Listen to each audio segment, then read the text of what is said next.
One of the best parts about living in Portugal is that so many countries are a quick flight away. Our second day in Ireland was much smoother than our first day, with the exception of me having way too much fun getting ready and almost making us late for a private tour to the Cliffs of Moher. We left Dublin just before 8 o'clock, and about an hour or so into our journey, our driver stopped at this convenience store so we could get a couple of snacks, and then we realized my son had never had a Krispy Kreme donut, which I don't know if that makes me a success or a failure as an American mom. We continued on the incredibly scenic route until we got to the Pinnacle Well. It's tucked away on the side of the road in the lush green countryside, and our driver told us that the water actually has healing powers and encouraged us to drink from it, so of course I had to. I don't know the history of the full folklore of these waters, but I can tell you that ever since I drank from them, I have been feeling the best I've felt in months. After a bit more driving, we finally got to our next stop, which was to our boat tour to see the cliffs. We queued to get on the boat and didn't have to wait long before we all boarded, and then had the most magical experience seeing the cliffs from the water. My favorite part was seeing all of the puffins. After the boat ride, we went straight down the road to have lunch at this cute little pub. Unfortunately, they were all out of their fish and chips for the day. It wasn't my favorite meal of the trip, but the food was pretty solid. Then our driver drove us up the hill so that we can see the cliffs from the top. It didn't feel crowded at all, even though there were people all along the trail, so it still felt like a really peaceful experience. Getting to experience the cliffs from both perspectives was truly magical, and the only thing I didn't like was watching people risk their lives just to get a little bit closer. It makes no sense.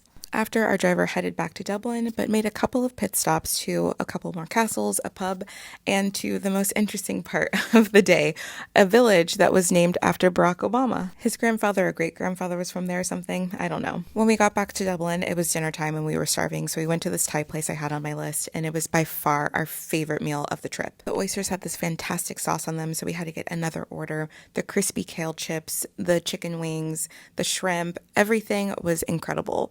But surprisingly, the green beans were my favorite dish. It was the perfect way to end a day of 12 hours of sightseeing, and then we just headed back to the hotel.